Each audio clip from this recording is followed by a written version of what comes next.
श्री कृष्ण को बांसुरी अति प्रिय है। यही कारण है श्री कृष्ण की सभी प्रतिमाओं में उनके हाथ में बांसुरी नजर आती है। लेकिन श्री कृष्ण की बांसुरी कोई साधारण बंसी नहीं, बल्कि इस बंसी का एक गहरा अर्थ है जो हमें जीवन का सच समझाता है। श्रीमद् भागवत पुराण में भी भगवान श्री कृष्ण की बांसुरी से जुड़ी कई कथाएं हैं। यही कारण है कि भक्तों के बीच श्री कृष्ण की बांसुरी के बारे में जानने की जिज्ञासा रहती है। एक कथा के अनुसार एक चरवाहे के रूप में भगवान श्री कृष्ण एक बार वृंदावन के सुंदर वन में घूम रहे थे। वन के प्रत्येक जीव जंतु ने भगवान श्री कृष्ण को सम्मानजनक श्रद्धा अर्पित की। पेड़ उन्हें छाया देते थे, पौधे सुगंध और फूल देते थे, पक्षी प्रेम गीत गाते थे और गायें उन्हें शुद्ध दूध देती थी। कृष्ण को अर्पित किए गए प्रसाद के बीच एक बांस का वृक्ष बहुत उदास बैठा था। उस बांस के वृक्ष का मानना था कि उसके पास भगवान श्री कृष्ण को देने के लिए कुछ भी नहीं है।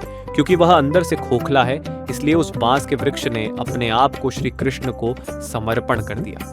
उसके प्रेम और समर्पित भाव से प्रभावित होकर भगवान श्री कृष्ण ने उसे अपने हाथों में लिया और बड़ी विनम्रता से उस खोखले वृक्ष को बांसुरी में परिवर्तित कर दिया। उन्होंने उस खोखले बांस में अपनी प्राण शक्ति भर दी और मंत्र मुग्ध कर देने वाली धुन बजाई। उनकी दिव्य कृपा से वह खोखला बांस उनकी बांसुरी बन गया।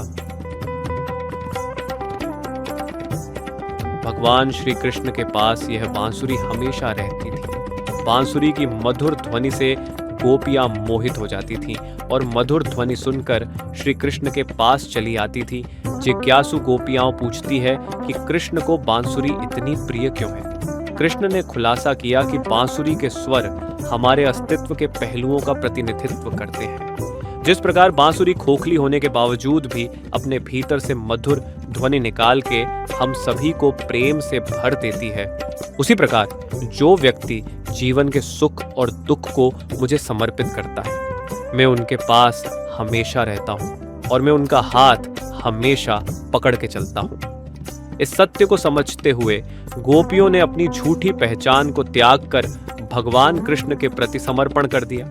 उन्होंने उनके साधक के रूप में अपनी भूमिका निभाई, उनकी सेवा की और आंतरिक आध्यात्मिक यात्रा शुरू की। इस कथा से हमें यह सीख मिलती है कि जीवन के दुख हमें स्वयं को जानने के लिए और परमात्मा के निकट आने का जरिया होते हैं। जिस तरह बांस के वृक्ष दुखी था और उसने अपने आप को समर्पित करके एक बंसरी में परिवर्तित हो गया और उससे मधुर कर देने वाली ध्वनि निकली जिससे पूरा जग को मोहित हो गया, उसी प्रकार अगर हम अपने आप को परमात्मा को समर्पित कर दे तो संसार के सुख और दुख से ऊपर उठ जाते हैं और जीवन में महत्वपूर्ण कार्य के लिए ध्यान केंद्रित करते हैं।